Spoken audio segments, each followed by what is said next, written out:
All right, thank you everybody for your attendance this evening. Tonight is our town board meeting of Monday, December 16th, 2024. I'd like to ask everybody to please stand for a pledge of allegiance.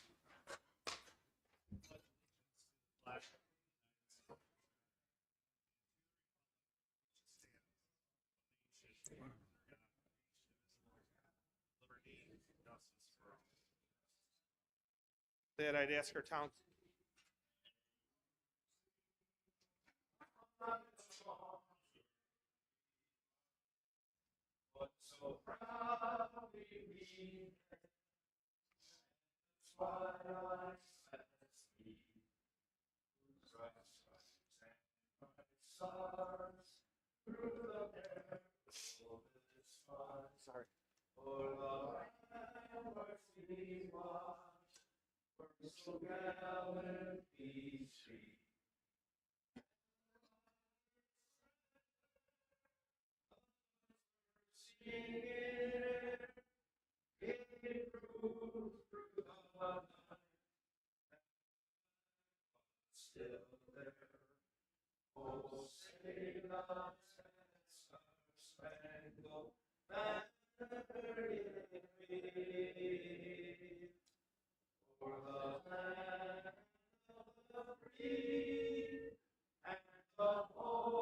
With that, I'd ask our town clerk, please call the roll.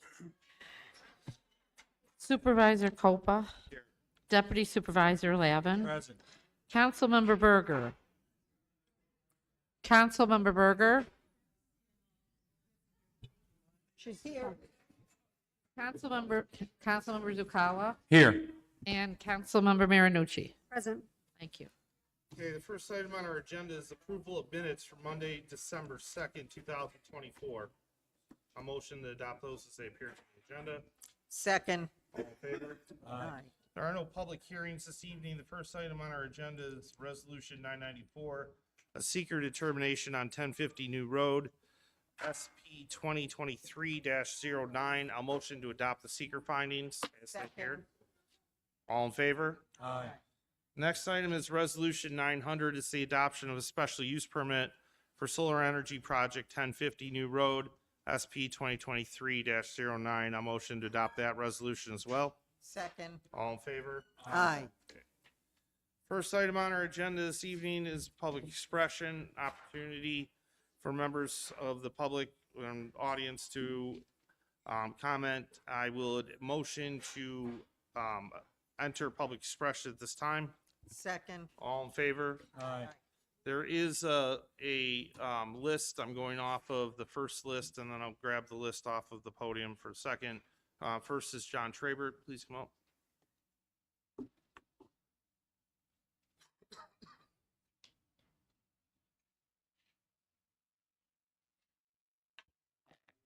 John Traber, 234 Mount Vernon Road. I'd like to start with a couple of questions that went unanswered at the last board meeting. To Ms. Berger, when you had stated you had a very accurate accounting of streetlights, were you referring to the spot check this town received from Wendell at a town board meeting work session on 9/12/16? To this entire board, does this town have a residency requirement for town employees? If so, if this town board is provided with a list of employees that live outside this town, will this town board take action?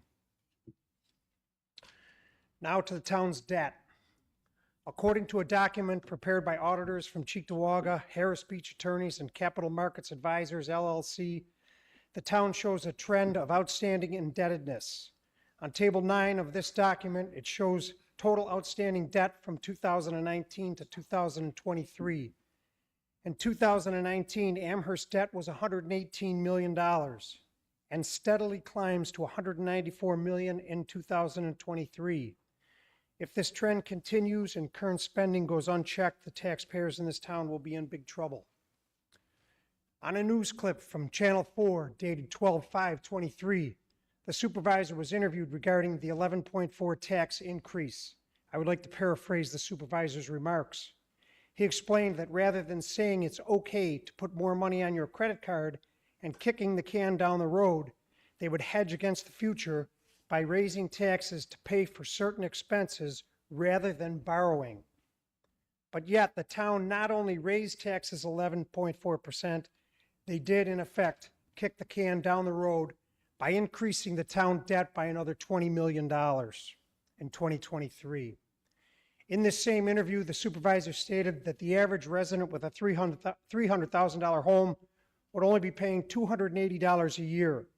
The supervisor does not believe this to be a big deal, and it is not pricing people out of Amherst.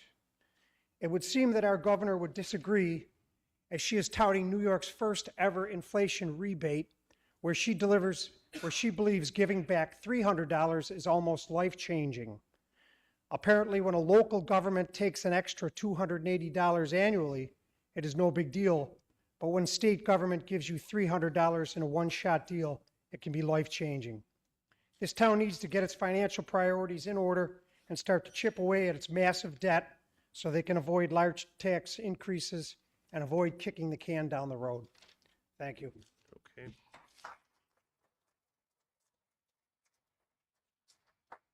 Dennis Hoban.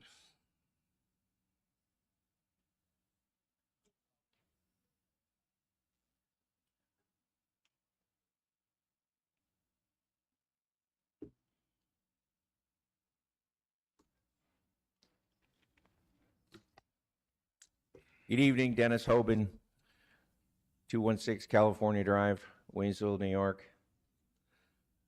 Merry Christmas to everybody.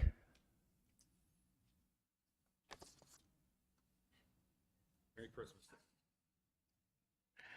I don't know how to say this like in a nice way, or in other words, kind of candy coat it, but I kind of feel like Brian Culpa is a con artist. But no, I mean that. But I don't.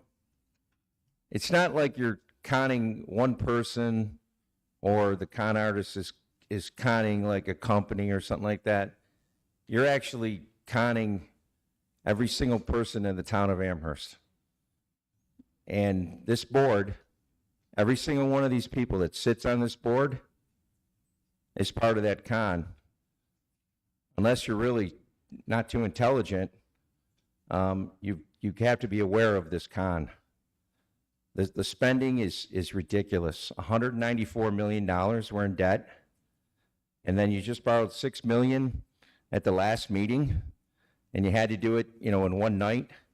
And now you're gonna borrow, or you're setting us up with a lease for a community center on Eggert Road in Eggertsville, and you're saying that that's going to bring the community together. I believe there's already a community center on Bailey Avenue in Eggertsville.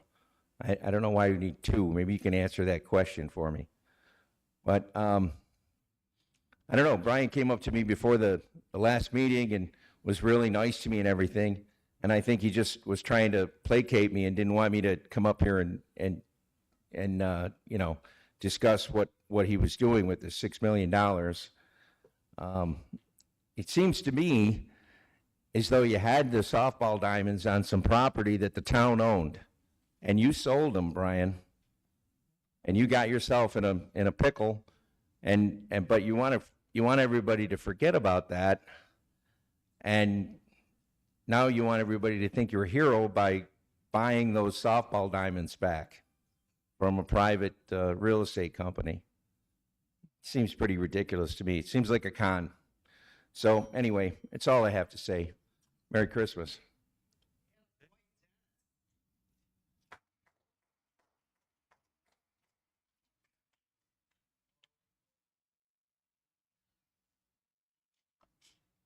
All right, Spike Murtis.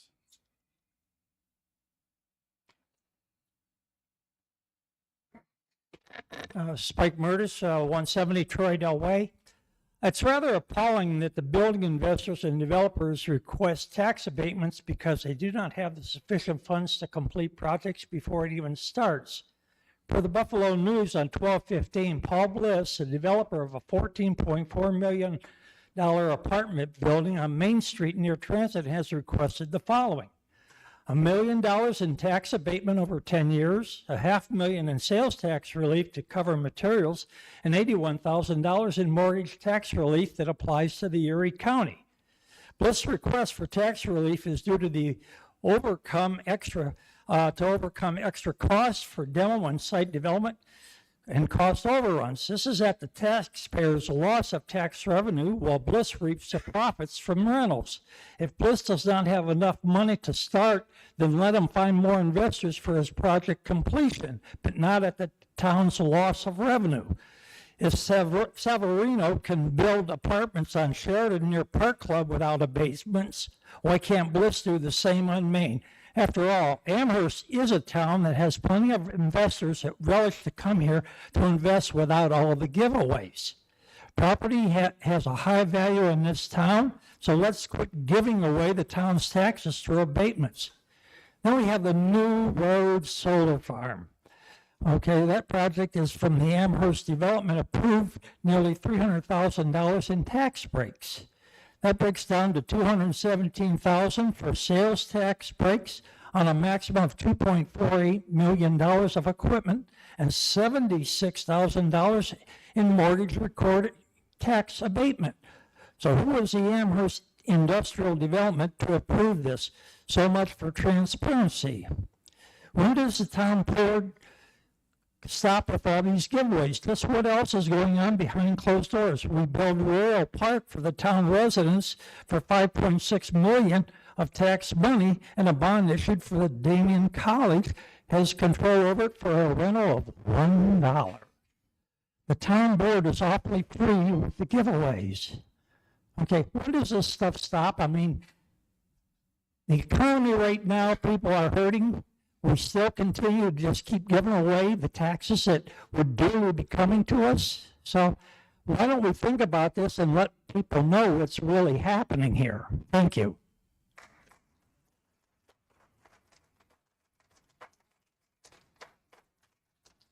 Joe Wojtowicz.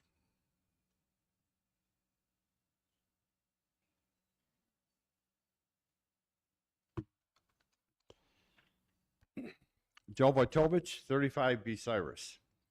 December 2nd, 2024, a day that will live in infamy. It's not Pearl Harbor, but let's consider it the Pearl Harbor of public information. That was the date the Amherst Town Board decided to roll back 50 years of openness in government brought to us by the New York State Freedom of Information Law. That law requires all town agencies to create a subject matter list showing the public what information they are collecting. So what happened? This goes back a few years. The state director of the Committee of Open Government, Robert Freeman, helped create FOIL in '74 and had been the director since '76.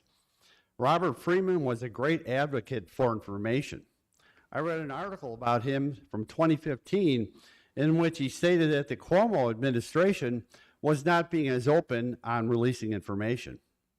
4 years later, Freeman was out of office, and the information flow took a turn for the worse when the new acting director released a new opinion that left the door open for towns to drop their subject matter lists in favor of the state archive list. And what does that new list cover? Well, its only purpose in government is to inform all agencies how long they should retain old records. It's very broad and does not cover everything in the detail of the old subject matter lists. An easy example of that is the town's Economic Development Department. Their previous list had 84 items on it, including topics of Amherst Central Park, Muir Woods, Royal Park, and UBMD. And the new archives list, we get to choose from either business loans or master summary records. On the upside, it does show topics of cemetery, community college, coroner, juvenile detention facilities, probation, school districts, and zoos. I'm sure that residents would be pleased to know how the town is working on those areas. So where do we stand right now? To paraphrase an old quote, suppose you were an idiot And suppose you were a member of the town board. But I repeat myself. I guess Mark Twain was 100 years ahead of his time. Okay, thank you. Judy Ferraro. Angela, can you get the other list?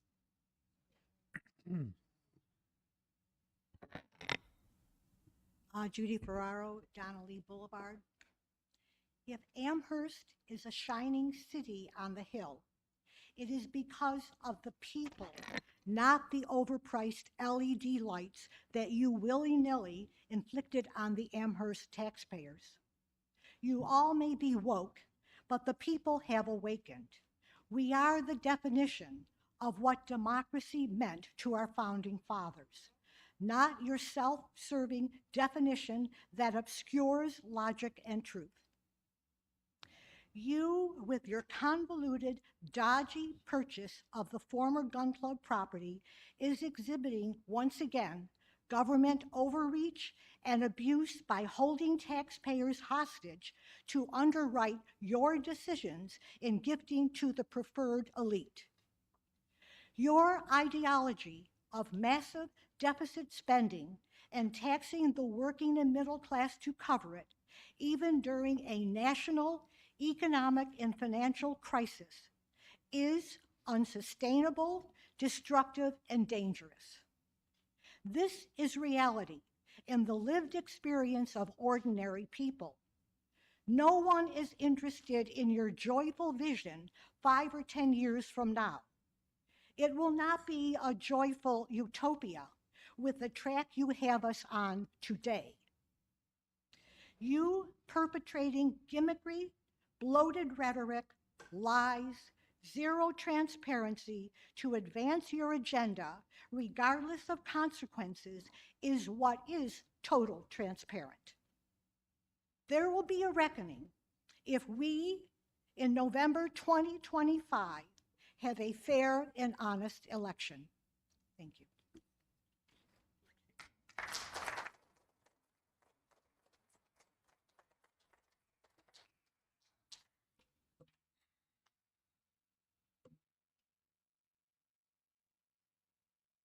Okay, Ray Herman.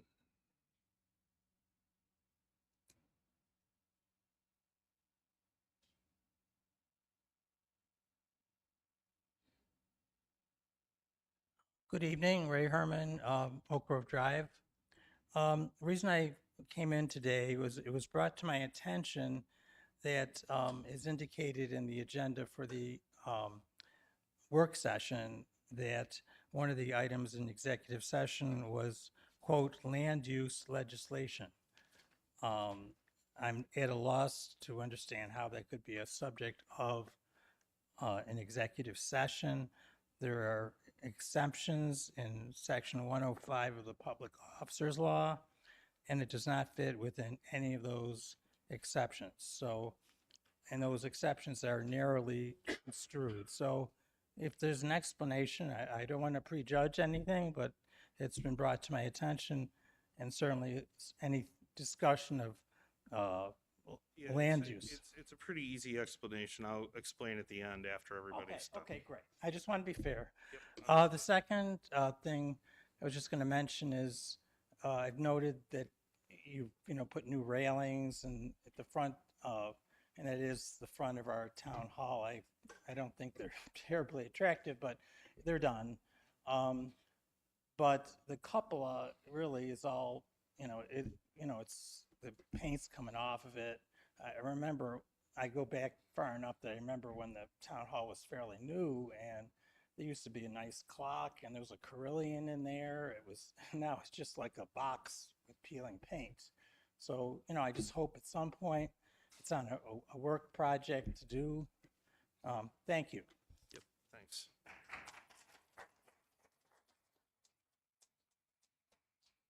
Okay, Tom Frank.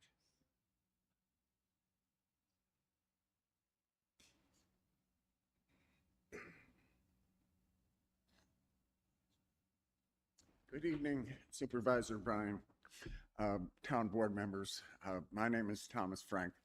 and I'd like to thank you for my 3 minutes to give my presentation. On the youth and recreation, the resolution 1036, the intermunicipal agreement for Paradise Park. What I want to do is bring to your attention the New York State Greenway, Trails, Parks, Recreation, and Historic Preservation. That they had a summit meeting in Albany. They're going to have another one. And it's tied into various different agencies. And the most important one here has to do with the state agreement for establishing an effective intermunicipal cooperation agreement. And that the, as far as an update of the Glen Park Joint Board to be a part of a resolution which is being the liaisons are Angela Marcinelli, and that's with the town of Amherst, and with the village of Williamsville, it's Amy Jackson. That we need to put together some sort of a committee for a lead agency that, you know, I saw the construction on the entranceway to the building, that the under the foundation here, you got underground streams that cause erosion, and it has long-term effects, and that's why the town of Amherst, the Amherst Central Park Greenway, Ellicott Creek is the lifeblood of the village of Williamsville and the town of Amherst. And when they, so part of this program, we're looking at a $10 million capitalization over 5 years. Of the $450 million that they allocated to Erie and Niagara County to mitigate the cumulative negative impact of the operation of the power project on the watershed, which you're a part of.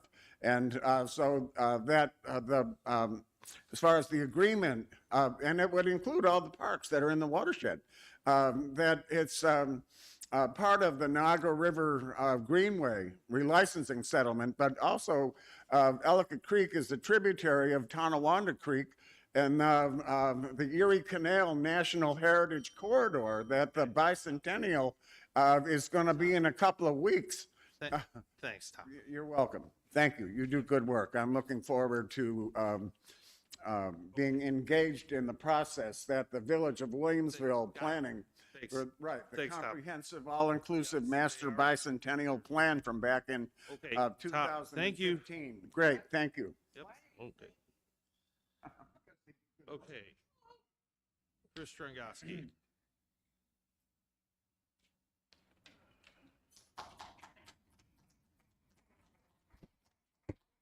Good evening, Chris Rangaski, Youngs Road. I just purchased 2 new vehicles last week, and I was looking for the title of the old vehicle that I'm selling, and I came upon the Buffalo News article dated Saturday, November 21st, 2015. Front page of the Buffalo News.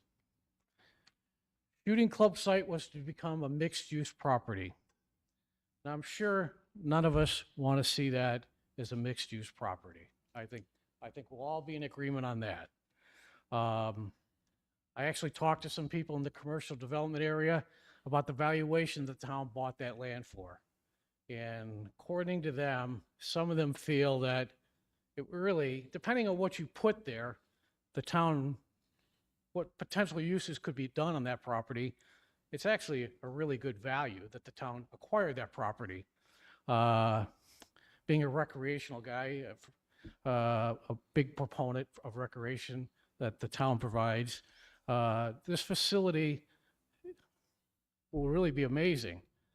Now, there are whispers in the community, investment community, that their funding for this project is not coming along very well. which we'll see what happens come March and April.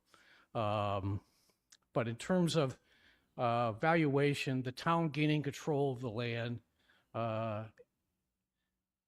it's important that they do that. The timing may be bad because, what's going on in the last year, the priorities, of spending on things when we should really be focusing on infrastructure is really the issue that the people have been talking about.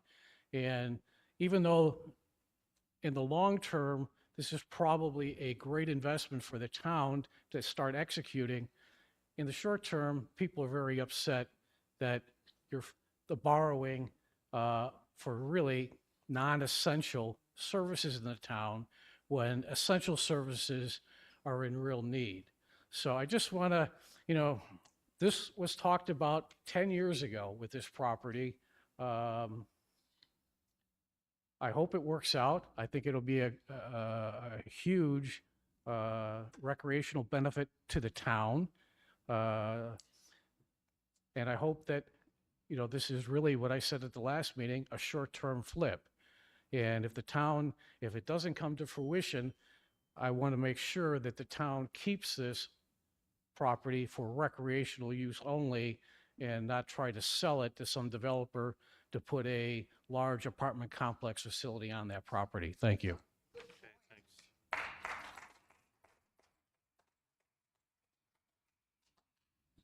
Okay, Don Smith.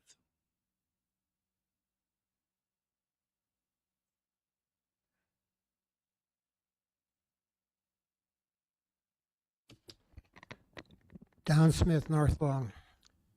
Good evening, town board members.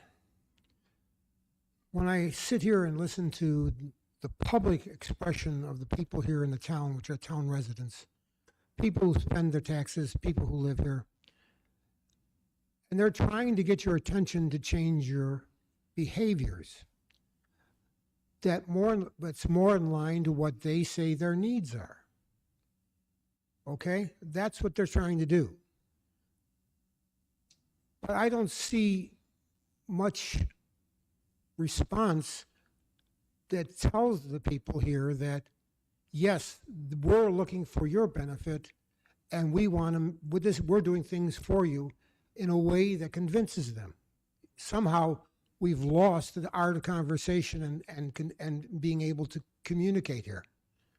That's your job. Your primary job is communication, period, besides legislation. If you can't communicate what you're legislating, you're not doing your job. That's simply that way. There is a problem in convincing. I understand that, but you still have to try. Okay, secondarily, on the resolution for the resolution for the I guess it's the purchase agreement. It says there's some sort of change. What I'm looking for is, what is that change? Why did you make it? And how does it impact the public need here? I'm just doing my due diligence. Thank you very much.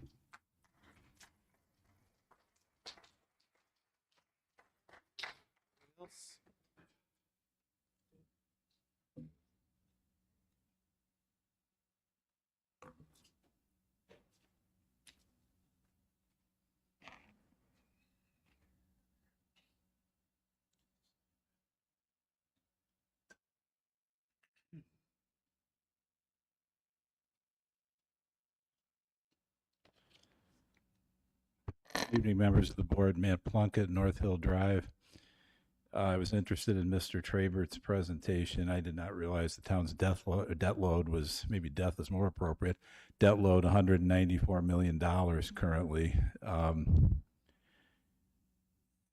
3 generations of Amherst residents are going to find themselves paying for the fiscal promiscuity of this board.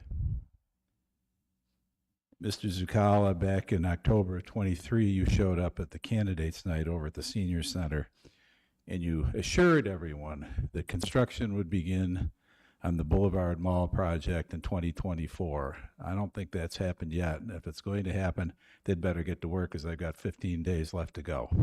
And half of them are holidays. You look around the community. Oh, and Mr. Hoban, you mentioned the community center on Bailey Avenue. If you're talking about the Eggertsville Community Center, I went on the town's website on November 9th, and the only activity listed at this facility is a program run by the Boys and Girls Clubs of Buffalo from 2:30 p.m. to 9 p.m., Monday through Friday.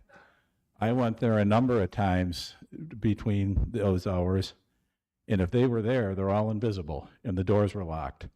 As near as I can tell, the only thing that goes on there is O'Connell and Company rents the space for $1 a year. I don't think the town does anything there anymore. This should not become too big a surprise. As I've said up here before, the purpose this board sees itself as being here for is doing for wealth and privilege. And as probably most everyone knows, Mary Kate O'Connell is the daughter of George O'Connell, who was the Buffalo Comptroller from 1962 until 1975. It's helping out the remnants of a political family in Buffalo. That's what they're doing with the Eggertsville Community Center. I worked here when the town bought the Eggertsville Community Center, and I remember what the town went through to get it, all the work they put into it, all the changes they made to it, and it's a damn shame if the only thing that's there right now is O'Connell and Company and the town isn't even using it. You look around the town, Station 12 is a nightmare. Boulevard Mall is a nightmare. Westwood Country Club, there's nothing happening there. And now we can add to the list the gun club. If 716 Medical had the money to buy that place, they'd buy it themselves. This board's put this population of this town into becoming a holding company for property so that they can pass it on from one group, one of the largest money management companies in the world, BlackRock, to another local municipal or another local very successful organization, 716 Medical, although apparently they're having trouble raising money for this. And we're footing the bill for it. And if you want to, you can throw on the Royal Park as well. When it comes down to it, that project, no matter whether Damon gets the HECAP grant or not, is going to cost the taxpayers of this town and this state $10 million. And that, to me, is an outrage.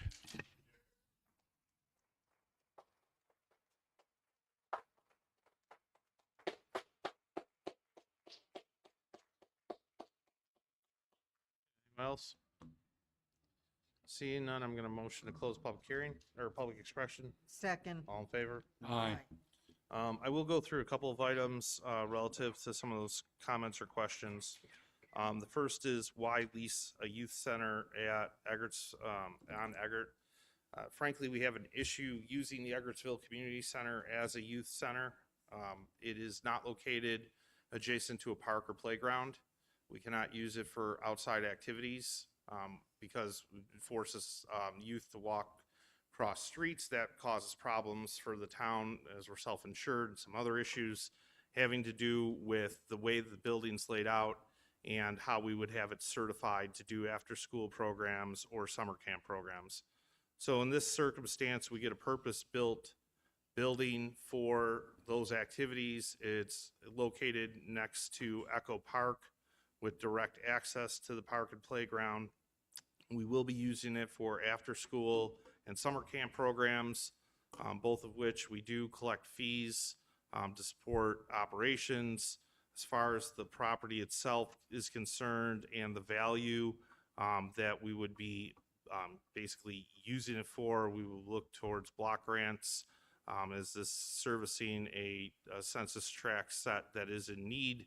Specifically, it services the Windermere School District with after-school and summer camp programs. That Windermere catchment area right now has to go either to 505 Sheridan or to Harlem Road Community Center, which is a stretch because there is a lot of families over there who don't have vehicles, vehicular access, so this does provide some immediacy and an opportunity for that.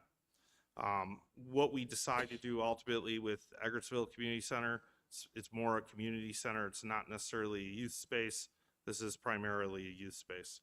Regarding the softball diamond question, yes, we did sell 4 softball diamonds and some football site. We sold that for $220 an acre. We then are buying property immediately in front of it and along Maple Road at $175 an acre. So we will have sold land for more value than what we're buying it for. We also got 716 Health out of it, which is an enormous project that has a great many jobs, has definitely fueled our economy, and is certainly added to our tax value and collections, pays off a large pilot to the town, which supports further youth and park and infrastructure.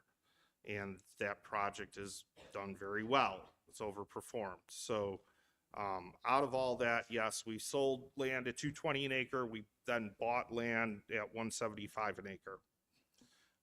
As far as the overall alienation. So there's an alienation moment on our agenda this evening. So Ray Herman, this is what you were asking about. It shows up on our executive session, and if you listen to me during work session, I kind of question the matter as a land use legislation. The land use legislation is really state legislation that has to follow, and what our agreement is with Verizon to construct a tower on the site that we then have to alienate in order to do so. So the executive session content was focused more on Verizon, as the board during work session had already consented to the alienation measure moving forward to Albany. We are getting a Verizon tower over in the east side of town, which is definitely a problem service area for Verizon and for a number of other wireless carriers. We have data drops and call drops in that area all the time. We will get to locate some of our equipment on the tower as well. So we're excited about that project. But that was the executive session content, and it's just because we had an interplay with a private sector company that we had to deal with.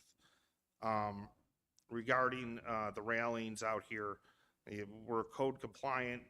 We had to do the groundwork first because there were a lot of trip and falls coming out of the front door. If you remember, there was a step right off the front door. We painted it yellow. People missed it though. So we leveled it off and created a more ADA compliant staircase and rail system. As far as the cupola goes, our hope is that in the future work on this building, we can replace the cupola. Whether there was a clock on there or not, I don't know offhand, but something we can look at. And then just regarding the mall, Station 12, the Boulevard Mall is a complicated project. Of course, there's multiple owners, there's multiple tenants, and we've had to sift through ownership and tenant agreements. We also don't have a plan to spend town money on the property. And that has required us to take a lot of time in order to make sure that we have all of our agreements up front. Regarding Station 12, there's no town active involvement there. All we can do is keep them code compliant to building code. We can't force them to build because we didn't have any entanglements to begin with. We don't have any say in how that development comes together. So other than enforcement, we don't have a lot of stick. It's a future that we're hoping to avoid with the Boulevard Mall. And then I think that's about all the major questions I have there. And we'll go from there. So that said, the first item on our agenda is a consent agenda that we built during work session. I'm going to ask our town clerk to please read the consent agenda. Councilmember Berger, 1. Town Attorney, 1, 2, 4, 5, 6. Building Maintenance, 1. Controller, 1. Contract Compliance, 1, 2, 3, 4, 5, 6, 7, 8, 9, 10, 11. Highway, 1, 2, 3. Human Resources, 1, 2, 3, 4. Planning, 1. Police, 1, 2, 3, 4, 5, 6. Senior Services, 1, 2, 3, 4, 5, 6, 7. Youth and Rec, 1, 2, 3, 4. Under Communications, 1 was referred to Attorney and Planning. 2, we received it in file. And then 3 referred to Attorney. Thank you. Okay, on the consent agenda, there was one question I missed there, which was Don's question about the change in the purchase agreement. That was changed that I had requested, because there was some vague, references into, deed restrictions around housing, and I wanted to make sure the town, as we move forward with what we plan to be a recreation project, don't run into any issues. So there's some changes there that outline specifically that they were after trying to target a deed restriction around student and multifamily housing. With that, I'm going to motion to approve or adopt the consent agenda. Second. All in favor? Aye. Next item on our agenda is Resolution 998. It's a lease agreement for a portion of 1350 Eggert Road, CRS 5188. I will add to my comments earlier that the lease goes into effect upon us actually taking operational capacity of the building, which is either going to be June 26 or September 26. The construction dependent. So I'm going to motion to adopt that lease. Second. All in favor? Aye. Okay. With that, I'm going to motion to open the second round of public expression. Second. All in favor? Aye.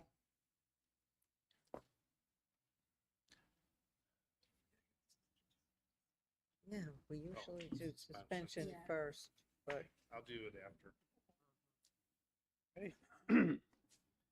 John Traver, Mount Vernon. There were two questions that you failed to answer. I'd like to ask them again. Ms. Berger, the information that was provided for the light accountability, did you rely on the study you received from Wendell, yes or no? Again, to this whole town board, is there a residency requirement for town employees in this town?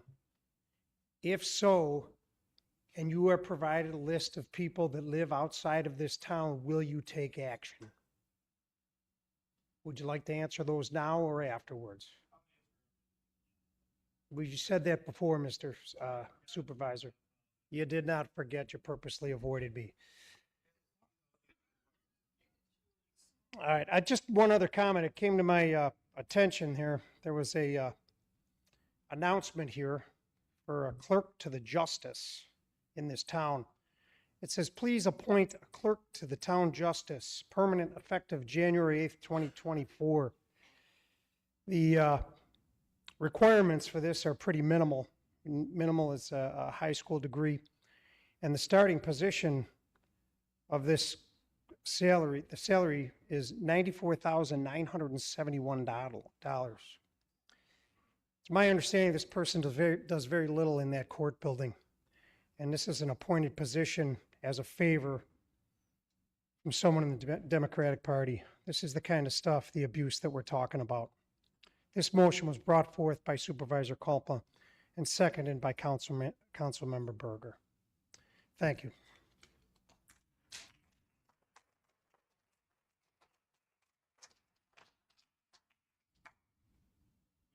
You have a couple of items that we have to suspend in because it is December. I should have done that before public expression.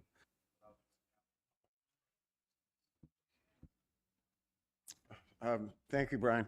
I'd just like to add to my previous comments having to do with a sense of urgency for the 404 Mill Street, the boiler house restoration of the asbestos contamination that's been sitting there for about 20, 25, maybe 30 years.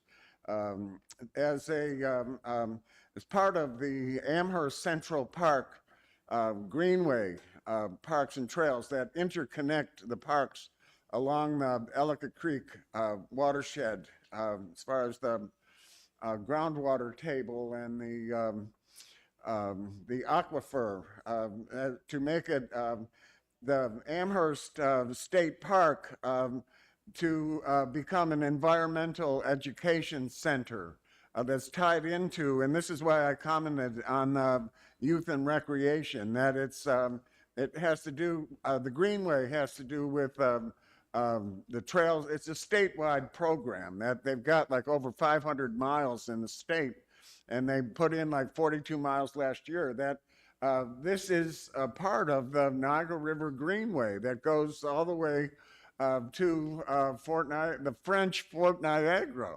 I mean, where you're sitting, this was a French territory. That, as far as the history, the American the library just got a grant as far as the history of where you're sitting, and the president gave an announcement as far as the commitment to the indigenous communities across the United States, that you've got history here. As far as Main Street and Tonawanda Creek, they were Indian trails. That, as far as the environmental program, but also as far as what was initiated in the village, having to do with the walkable village.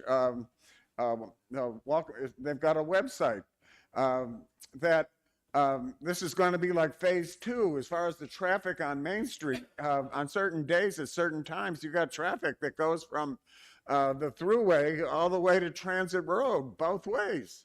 And this is, but also in their plan, that as far as the interconnection of the parks, it included the Youngs Road access and egress to the New York State Thruway. And that's where they gave the Erie Canal relicensing funding, was to the Thruway Authority. Thank you. As far as the eroded roadways that people couldn't get to their houses. Thank you, Tom. You're welcome. I'm looking forward to collaborating with you. We're looking at a 5-year development project that extends through 2050. Thank you. Yes. How old are you going to be in 2050? It's long term. All right. Thanks, Tom. You're welcome.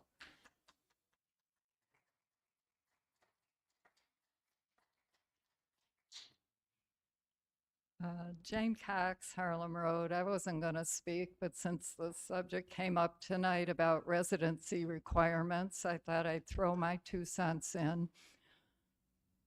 It has always been part of employees' contracts in the town that they had to live in the town to work in the town.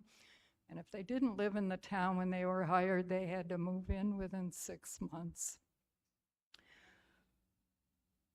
Since that time, there has been multiple occasions where new hires were made and residency requires were postponed.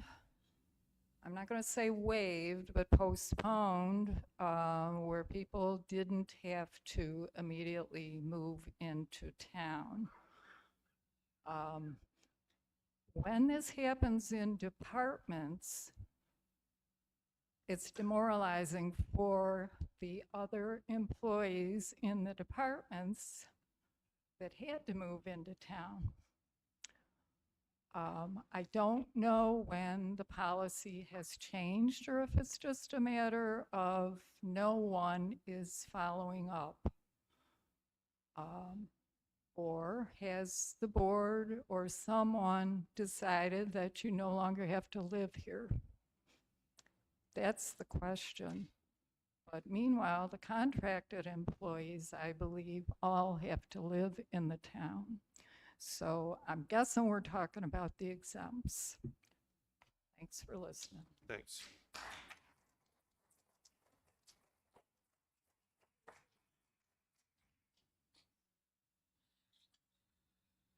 Strongoski, Youngs Road. Now my favorite subject, golf fees in the town of Amherst. Once again, the Amherst golfers got an early Christmas gift, an unusually high increase in golf fees. And let's put this in perspective. Recently, the county legislature voted against raising fees at the county golf courses. They haven't raised their fees since 2014. We have almost doubled the fees at our golf facilities in the last 5 years. Something has seriously gone wrong with this management company. There is no justification for these fee increases. We're beyond the highest of all the other municipal facilities. I mentioned at the last meeting, Grover Cleveland, $360. We're now $795. Elma Meadows, $460. Phenomenal job that the county executive has done with Elma Meadows and Grover Cleveland, I should say. Elma Meadows is one of the greatest restoration municipal golf courses in the country. He has spent millions of dollars bringing that golf course back from the dead. It is now a premier municipal facility. It is heavily used. It's almost virtually impossible to get on that golf course because everyone realizes what a value it is, and they play there constantly. It's a tremendous success story. Something has gone wrong, and I foiled today for the 2023 financials, revenue and expenses, Mr. Sam Alba, so you'll be receiving that. And I want to, pardon me? Okay, well, hopefully we won't have to appeal. So, and also a year-to-date financial report for the year 2024. Something is wrong. And with the popularity of golf, especially in the town of Amherst, there is no justification for these fees at the level that they're at. Matter of fact, it's counterproductive. I mentioned this to the general manager today. You could lower the golf cart fees $5 and generate more revenue because people will take golf carts because they realize it's a value. When more people take golf carts, you can put more people on the golf course because the speed of play is faster. It's just counterproductive. I have a team of forensic accountants that are just waiting to go through these financials. And I want to see what's going on with what the labor costs are, who's getting what, because something's gone wrong. And this town needs to address this. And I will say this, the golfers will be doing more than swinging at golf balls next year. I guarantee you that. Thank you.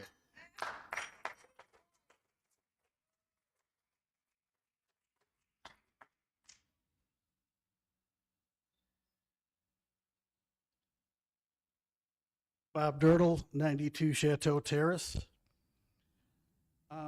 With the almost $200 million in debt that this town has, and since we don't use the building at 4110 Bailey for anything for the town, shouldn't that building be put up for sale? I mean, that could pay for the rental spot for the Eggert Road site. We don't use it. We only get $1 a year rent on it. It is of no use to the town.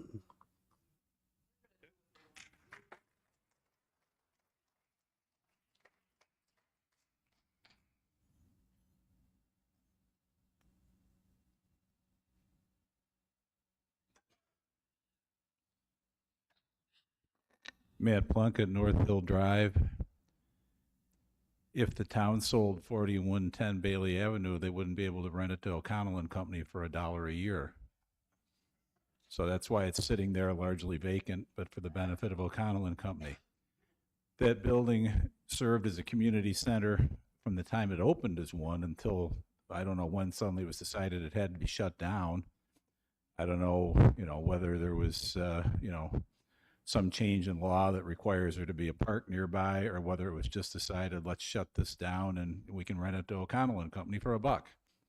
After all, we were willing to spend $11 million for a theater for musical fair and rent it to them for $1. We're spending $10 million for Royal Park and leasing it to Damon University for $1. So what's one more building, that was paid for, rehabbed, and everything by the taxpayers of this town that's sitting vacant, but for $1 a year in rental to wealth and privilege. And that's what this town board is all about, helping wealth and privilege.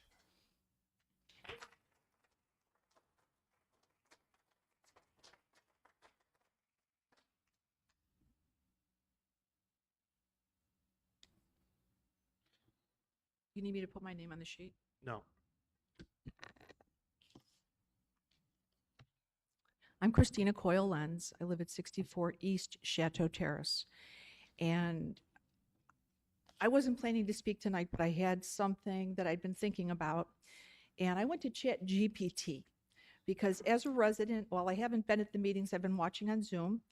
And the question that I asked ChatGPT was, using your expertise, can you please describe what citizens expect from their local elected officials?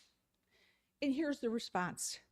ChatGPT says, quote, citizens generally have high expectations of their local elected officials because these leaders directly impact their daily lives. Here's a detailed description of what citizens typically expect.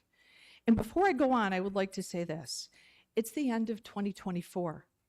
We're turning a page on a new year, and I truly hope that what I'm about to share is something that you take to heart and reflect on, because while we're here, there's some folks that watch on Zoom. There's many, I'm sorry, not on Zoom, but on YouTube. There are many who are busy with families. There are single parents out there. There's elderly that can't come out. So we're just a representation of those that can be here. So realize that we're not disgruntled. We're here because we care what happens. We care what happens to our town. Here were some of the key points from ChatGPT. Residents want transparency, and I think they deserve transparency. I'm not going to say any more about that because that's been brought to this board several times. The second thing is accountability. And you heard some calls here this evening for accountability. And accountability is something we all deserve. When our taxes are going up, we're paying the bills for the 198, almost 200 million indebtedness. That is almost $1,600 per resident at 125,000 residents to settle that debt. We would all have to write you a check to clear that debt.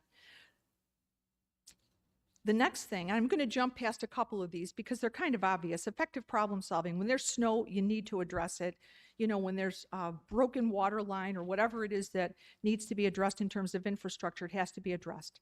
Engagement with the community. Kudos, you've done more of that this year with the town hall meetings, and we very much appreciate that. The next one, though, is really important, and that's representation. And that's representation of all of the interests in this room, and it's representation of all the interests not in this room. And I would propose to you that some of the things that you're doing, if people knew, they would not feel well represented. I know in my absence, I did not feel well represented at all. Efficiency and competence.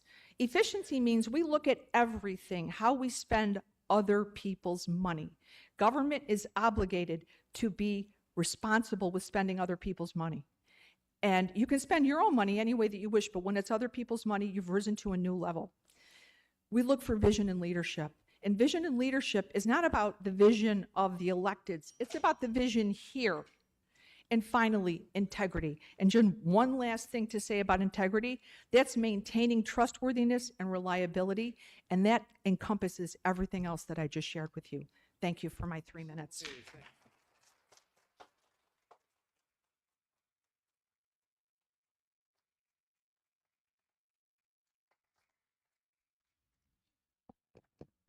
Don Smith, North Lawn. When I listen to my fellow residents speak to this board with a good deal of reasonable arguments, I hear only one thing that I think that I haven't seen yet, which is a good faith effort on their part to convince you to change your behavior, okay? Now, if we talk and you listen and you don't change your behaviors to the way that we think we want it, we have a problem. So you have to convince us that we're wrong. Or if we've convinced you that you're wrong, we need a change in behavior, a good faith on both parts. I hope it's good faith on both parts. Because if it isn't, there's a problem.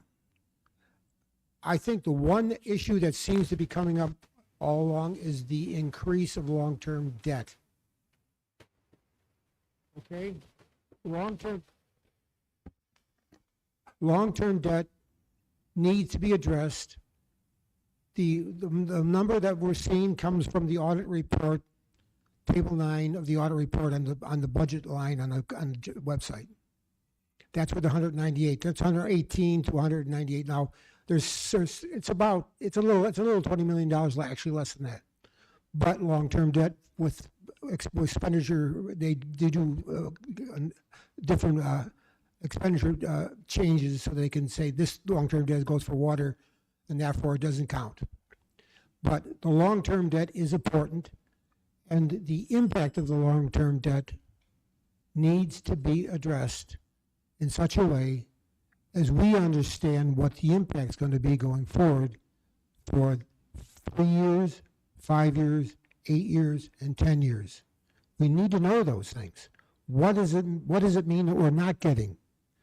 In the world of economics, there's something called opportunity cost, which means when you spend on one thing, you can't spend on the other because you've already maxed out what you think is your long-term debt. So what else are we losing?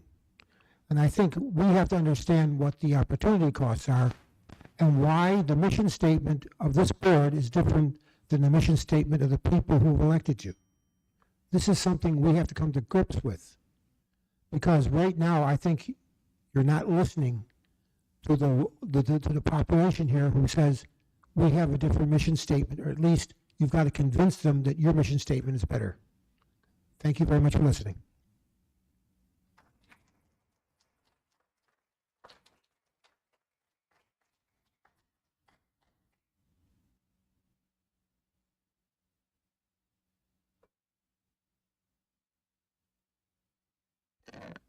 Dennis Hoban. The gentleman in the checkered shirt, what is your name, sir? I'm sorry. Matt Plunkett. He asked a lot of pointed questions earlier, and when you answered him, Brian, you left out, when you described the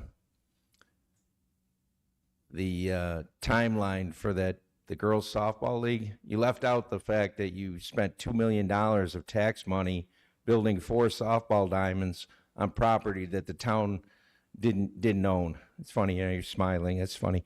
That's why I think this whole thing is a big con, because you leave parts out, Go That's ahead, what I- Dennis. that's what I I'll believe. address that specifically at the end. Pardon me? Great. The other, the debt is ridiculous, and the infrastructure in the town. You had an engineer here about 5 months ago. I forget the gentleman's name. He said when it rains for 4 hours, all the sewers on Millersport Highway back up. I think he knows what he's talking about. He also said before he walked out of the room, I just want the residents to know that this is just the beginning. You're buying Westwood Country Club for $8 million. Oh, the other thing you left out from this gentleman, you forgot to mention the Royal Parkway sports complex that you're building for Damon University that we're getting $1 for. You left that out too, Brian. But anyway, I know you leave things out purposefully. That's the truth. So you're spending money on all these projects, and I'm not saying that the girls don't need a place to play softball. You're buying $6 million worth of property, but the infrastructure in this town is falling apart. You're not spending the money where it's needed. You're spending money on frivolous things. You're buying country clubs. You're buying property on Maple Road, the old gun shop, or the old gun range there. You're building sports complexes for Damon University. You wanted to build a theater for $11 million, and we stopped you on that one, thank God. You wanted to move the museum. I mean, the list just goes on and on. I asked you this question probably 3 times before. Can you name something that was successful, that was actually good for the residents of this town? I mean, just name a couple things, at the end of the meeting. Just tell me what you've done that actually was good for the taxpayers and the residents of this town. Because I can't think of anything. I've come to like 22 or 23 meetings, and I keep getting, I listen, and I keep getting more and more information, and I don't see that this board is doing anything worthwhile. Thanks, Dennis. Thank you. Thank you. Okay. Anybody else? No, I'm going to motion to close public expression. Second. All in favor? Aye. I'll just address a couple of items. First, on the residency, yes, we have a residency requirement. There are some exceptions, and the exception we make generally is that there is a waiver available while people are provisional. That's before they're offered or have tested into civil service. They cannot be considered full-time employees of the town. And we can't commit to them because at any point there could be a civil service test and their position could be something where they have to vacate or be replaced. That's generally the reason why people would have a waiver. There, of course, are other reasons. May have to do with their spouse or pre-existing residency requirement by someone else. Or it could, frankly, there are part-time employees that we will grant waivers to because we need to fill the void. Moving forward on that, there was a question about the court justice. Yes, there is a clerk position. There are several positions in the town of Amherst that are New York State statutory. The justices get to pick a clerk. It is 100% up to the justices who to pick, and it's a statute position that's by New York State town law. Regarding golf course fees, there is a management company. That management company's been in the town now for several years. They also work with a committee to establish those fees. So, perhaps we'll see where it leads us, but that management company, I think, has done a pretty good job with Audubon since they've taken over, and we'll see how that all leads this year. Regarding selling 4010 Bailey, the reality of the situation is there's a building that's not really conducive to using for a youth center. So if we have other uses, so be it. But that's the scenario. The town was leasing it to Boys and Girls Club to try to operate. They didn't have a lot of town residents going to or using that facility, and there were a lot of other issues with Boys and Girls Club and how they were fiscally solvent on the position on that building. So we are doing our own summer camp and our own after-school program moving forward. And 4010 Bailey is a building that I think we've got a lot of thinking about in terms of what its future is. Regarding the softball diamonds and spending $2 million on softball, again, we got 716 Health. 716 Health pays a pilot specifically to support the Northwest Community Center, other youth centers, and infrastructure related to youth sports. Pilot is enormous and has gone well beyond the original $700,000 a year planned income level, up to the tune of an acceptance of an additional $500,000 this year. That plus the acquisition value, which we received in the beginning from UBMD for that land, is what pays for things like softball diamonds, new football fields, items like that throughout the town. So with that said, we do have a couple of items that we need to suspend in because it's the end of the fiscal year. I did go over those in work session, but I'm going to ask the deputy supervisor in a moment to please read them into the agenda into the minutes for the evening. I will first motion to go off of agenda for the purposes of entertaining those suspension items. Second. All in favor? Aye. Okay, Sean. Thank you, Supervisor.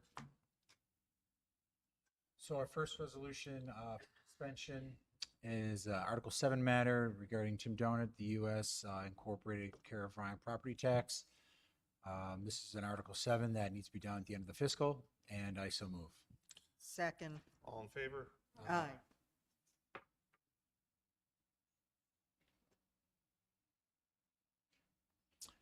And the second one is another Article 7 matter regarding amusements of Western New York versus the town of Amherst, and I so move.